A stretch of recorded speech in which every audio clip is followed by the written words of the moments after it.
네, 히브리서 10장 26절부터 설명을 좀 해드리겠습니다. 일단은 오늘 그 말씀은, 우리로 하여금 행위구원에 대해서 좀, 그렇게 해석하게 될 만한 그런 여지가 있는 부분이 있어요.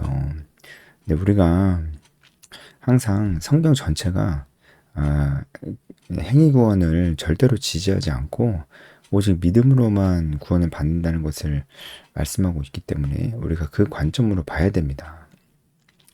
물론 오늘 본문 말씀도 오직 이제 의인은 믿음으로 말미암아 살리라 이렇게 말씀을 하고 있어요. 그 말씀을 하고 있음에도 불구하고 전체적인 내용은 이게 결국은 이 구원이 취소될 수도 있는 것인가 이런 생각을 하게 만드는 거거든요. 제가 뭐 여러 번 말씀드렸지만 구원이 취소될 수 있다고 얘기하는 것은 반드시 행위 구원으로 이어질 수밖에 없습니다. 뭐 제가 많이 말씀을 드렸죠. 예수님을 믿음으로 구원을 받는다고 얘기해요. 행위 구원을 주장하는 사람들도. 근데 또 죄를 짓잖아요. 구원 받은 다음에도. 근데 죄를 짓게 되면 이제 그 구원이 취소가 된다는 거죠. 그러면은 그 다음에는 어떻게 합니까? 이미 믿고 있는데 또 믿을 수는 없잖아요. 믿고 있는 상태에서 죄를 져서 구원이 취소가 됐어. 그럼 어떻게 해요? 믿고 있는데 또 믿을 수는 없고.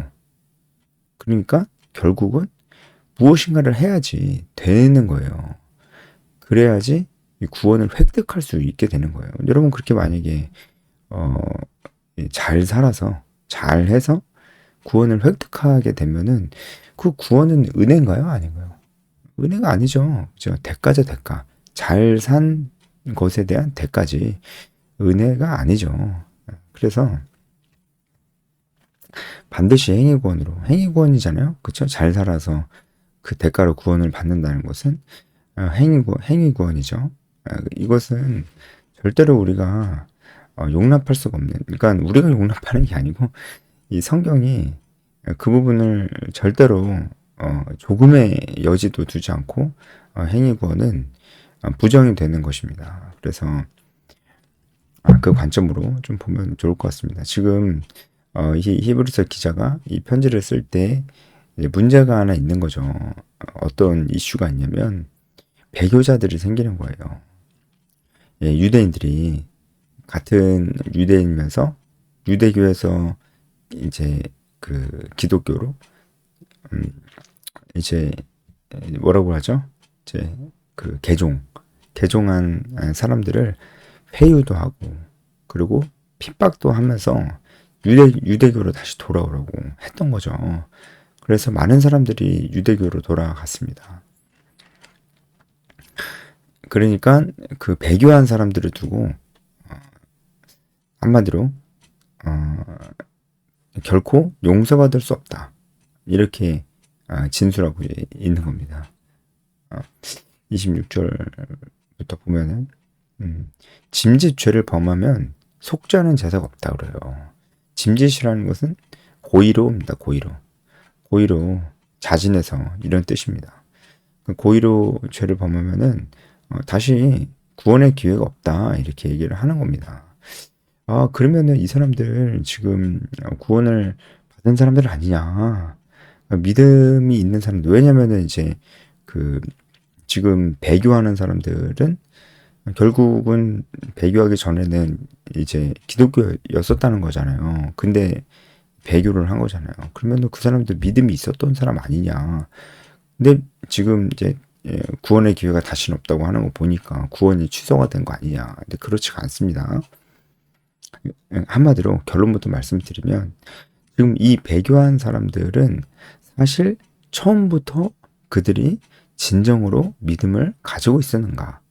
아니었을 수 있다는 말씀을 하고 계시는 거예요. 뒤로 갈수록 이 사람들이 진짜 믿음이 없었다고? 라고 생각할 만한 그런 구절들이 나오는데 그건 그때 가서 좀 말씀드리겠습니다. 아무리 그래도 이 말씀에 오늘 큐티 본문 말씀 전체의 결론이죠. 이들은 배교자들은 아마도 처음부터 믿음이 없었던 사람들일 가능성이 높다. 그래서 결국은 우리가 하나님을 믿는 믿음 안에 있어야 되고, 우리가 정말 그렇게 믿는다면 우리가 결국 하나님의 언약대로 구원에 이르게 될 것이다 라고 얘기하는 거죠. 그게 우리가 다 외우고 있는 그 유명한 말씀인 의인은 믿음으로 살리라 라는 말씀이, 그래서 오늘 본문 말씀의 맨 마지막에 나오는 겁니다. 여러분, 이제 배교한 자들이 믿음이 있어서 구원을 받았는데 그것이 취소가 된 것이다, 이렇게 보시지 말고요. 원래 믿음이 없었던 사람일 가능성이 높다. 원래 믿음이 없었던 사람들이다.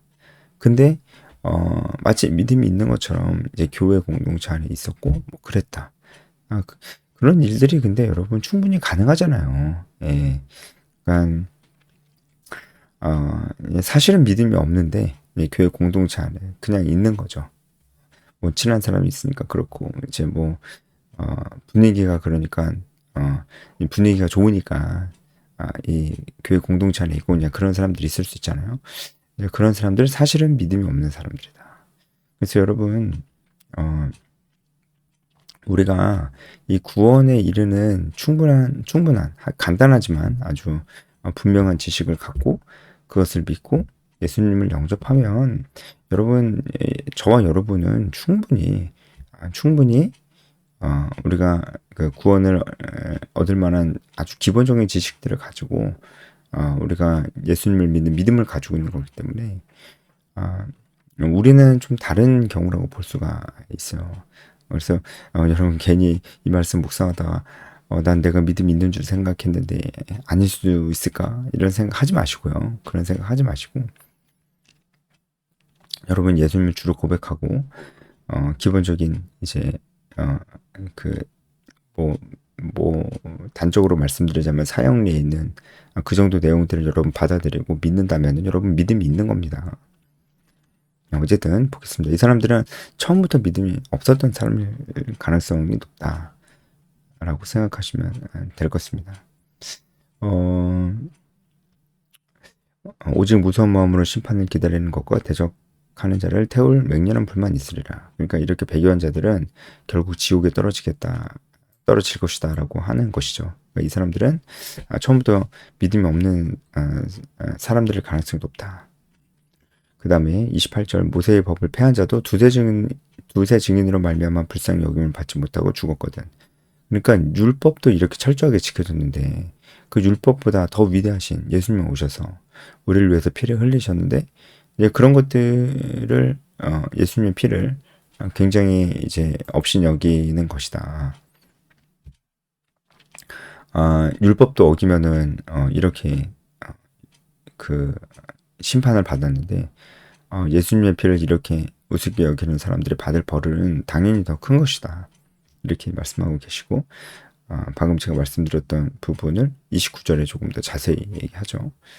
그래서 이 배교자들은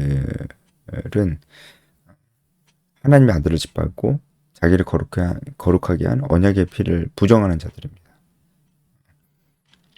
일단은 예수님을 짓밟는 자들이고, 또 언약의 피를 부정하는 자들이고, 그리고 은혜의 성령을 욕되게 하는 자들입니다. 다 무시무시한 거죠. 그러니까 이 사람들이 사실은 믿음이 없었음에도 불구하고 있었던 것처럼 있었으니까 성령을 모욕하는 것이고 언약의 피를 부정하는 것이고, 왜냐하면 배교자들이니까 배교자들을 본인의 입술로 그렇게 말을 했을 거니까 이제 그렇게 되는 것입니다. 그래서 30절부터는 신명기 말씀의 인용인데, 원수 갚는 것이 내게 있다, 내가 갚을 것이다. 이 얘기는 이 말씀에서는 배교자들을 향해서 쓰여진 것이죠. 하나님께서 그 배교자들을 친히 갚으실 것이다, 이렇게 말씀하고 있는 겁니다. 그러니까 여러분 이제 결국은 믿음이 없는 자들의 운명이 이러하다라는 것을 우리가 생각을 할 수가 있어요. 자, 32절부터 보면은 우리로 하여금 또 헷갈리게 만드는 부분이에요.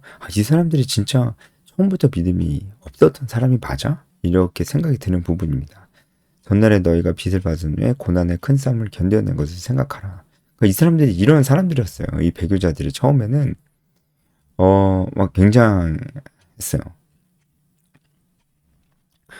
빚을 받은 후에라는 것은 이제 복음을 들은 후에 이렇게 좀 생각을 할 수가 있겠죠.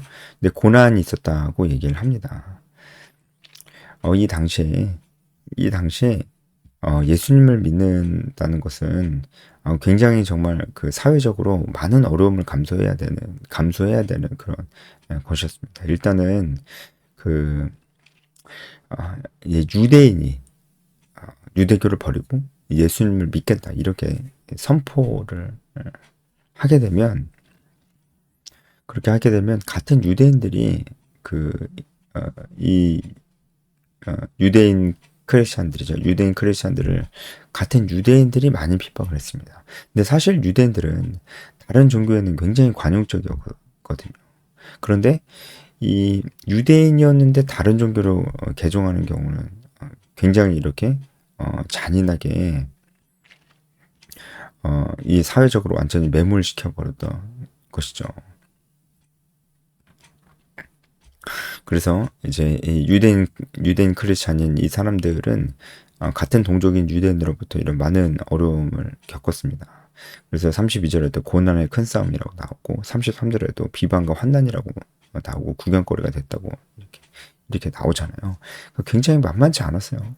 그런데도 이 사람들이 그 예수님을 믿는 믿음으로 이 교회 공동체 안에 속해 있었다고요. 그런데 이 사람들이 배교를 한 것 같아요. 그러니까 이 사람들이 처음부터 이런 믿음을 가지고 이런 고난과 환난을 겪었던 건 아니었던 것 같습니다. 그랬던 건 아니었던 것 같아요. 참, 근데 어떻게 참된 믿음이 없는데 이런 걸 견뎌낼 수 있냐라고 물어본다면, 자세히는 알 수가 없지만, 결과적으로 우리가 성경 전체를 바라보는 맥락으로 이 부분을 봤을 때 아무리 이 사람들이 고난도 헤쳐나갔고 했어도 이 사람들이 이제 진정으로 배교를 했다면 진정으로 배교를 했다면 그때 고난을 헤쳐나갔던 것은 믿음이 동기가 아니고 다른 것이 동기였을 수 있다. 우리가 이런 결론들을 좀 내릴 수가 있겠죠. 다른 것이 동력이 되어서 이런 고난도 견뎌내고 뭐 그럴 수 있습니다. 그럴 수 있어요. 그럼 그것은 아무 소용이 없다. 그렇죠? 이제 33절을 보면 비방과 환난으로서 사람에게 구경거리가 되고 혹은 이런 형편에 있는 자들과 사귀는 자가 되었다. 이런 형편에 있는 자들과 사귀는 자가 되었다는 건 뭐냐면은 같은 크리스찬들끼리 이렇게 교제를 나누고 공동체가 되었다 이 얘기입니다. 유대인들이 핍박을 많이 받았지만 뭐 다른 이제 그 이방인 헬라인 크리스찬들도 많은 어려움이 있었잖아요. 헬라 문화 속에서도 이제 그런 문화가 있었으니까 그래서 같은 형편에 있는 자들끼리 이제 서로 사귀고 교제를 하게 된 것이죠. 그러니까 그런 공동체 소속이 돼 있었고 그랬다고 합니다. 그런데 배교를 한 거예요, 이 사람들이. 네. 이 사람들이 34절 보면 갇힌 동료들을 동정하고 소유를 자기 재산을 빼앗기게 돼도 그걸 기쁘게 당하기도 했었던 사람인 것 같습니다. 정말 대단한 사람들이죠. 이 대단한 사람들인데 사실은 이제 믿음이 없이도 이런 모습들을 보여줄 수 있다고 우리가 생각을 해야 돼요. 근데 생각해보면 믿음이 없이도 이런 모습을 보여줄 수 있잖아요. 그죠? 그냥, 막 믿음이, 동기가 되기보다는 그냥 사람이 좋으니까 그냥 있는 거죠. 그러면은 그것이 굉장히 이렇게, 같은 동료 애 때문에, 뭐 이렇게 희생적인 모습을 보여주게 될 수도 있는 것이죠. 그러니까 일단은 우리가 그렇게 봐야 됩니다. 그렇죠. 진짜 배교를 한 거라면은 이 사람들이 처음부터 믿음이 없었던 사람이었다. 이렇게 볼 수가 있는 것입니다. 그런데도 이런 고난을 다 뚫고 올 수 있다. 사람이 다른 것이 동력이 되어서 이런 고난을 또 헤쳐나갈 수도 있다. 하지만 그들은 믿음이 없는 사람들이었다. 이렇게 볼 수가 있습니다. 35절부터는 이제 39절 끝까지죠. 배교하지 마라. 이 얘기입니다. 그러니까 진짜 믿음이 없는 사람은 이렇게 히브리서 기자가 배교하지 마라 이런다고 안 하겠어요? 하겠죠. 근데 진짜 그 안에 믿음이 있는 사람은 배교하지 마라. 너 담대함을 버리지 마라.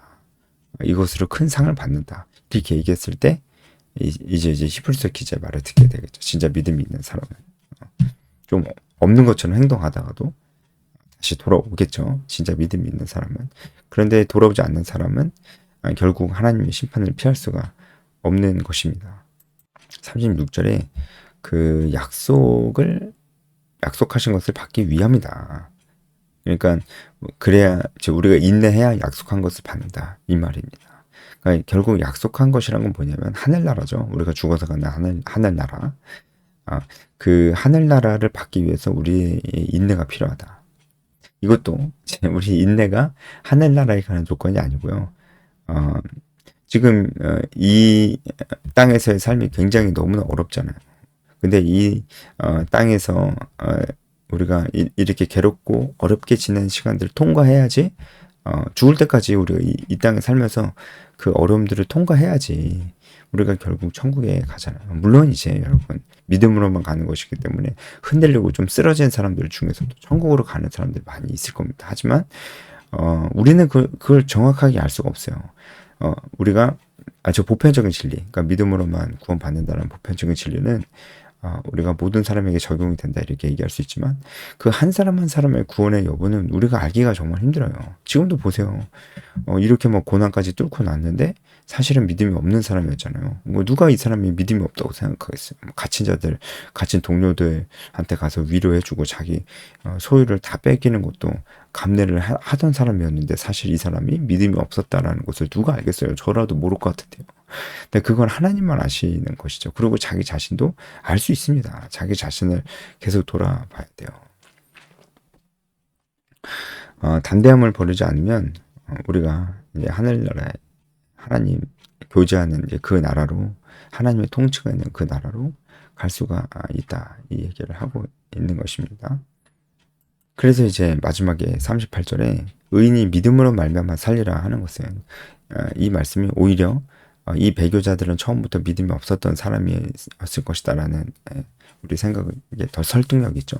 결국은 믿음으로 구원을 받는 거예요. 그런데 이 배교자들은 그 믿음이 처음부터 없었을 가능성이 크다. 그래서 우리는 뒤로 물러가 멸망할 자가 아니고 오직 영혼을 구원함에 이르는 믿음을 가진 자들이다. 여기서도 이 구원함에 이르는 것은 오직 믿음밖에 없다는 것을 우리가 알 수 있어요. 자, 오늘 우리가 말씀 보면서 좀 묵상하면 좋을 만한 그런 포인트는 여러분 우리 안에 믿음이 있습니다. 여러분도 이 부분이 너무 애매하다면 여러분 뭐 사형리나 좀 찾아보셔서 영적 기도문을 한번 읽어보시고 여러분 다 동의되신다면은 그 영적 기도를 해보세요. 영적 기도 한다고 믿음이 없는 믿음이 생기는 건 아닌데 여러분 이미 잘 믿고 있는데 그래도 뭐 그 영적 기도를 하는 것은 좀 자기 스스로가 자기의 믿음을 긴가민가 하기 때문에 그래요. 그렇게 애매하게 내 믿음이 맞나 이렇게 애매하게 생각하지 마시고 그 영적 기도문에 있는 내용들을 딱 보시고 내가 이렇게 믿고 싶다 그러면은 입술로 표현하라고 영적 기도문이 있는 겁니다. 그리고 우리가 하나님 뜻대로 살기를 열망하고 핍박과 유혹이 있어도 하나님 뜻대로 사는 삶을 절대로 포기하고 물러서서는 안 돼요. 그런데 이제 물러서게 되면은 이 멸망할 자가 되는 것이죠. 그러지 말고 오직 영혼을 구원함에 이르는 믿음을 가진 자가 되라. 이렇게 얘기를 했습니다. 결국은 이 믿음이 우리에게 정말 필요한 것이다 라고 볼 수가 있겠습니다. 오늘 여기까지 하겠습니다.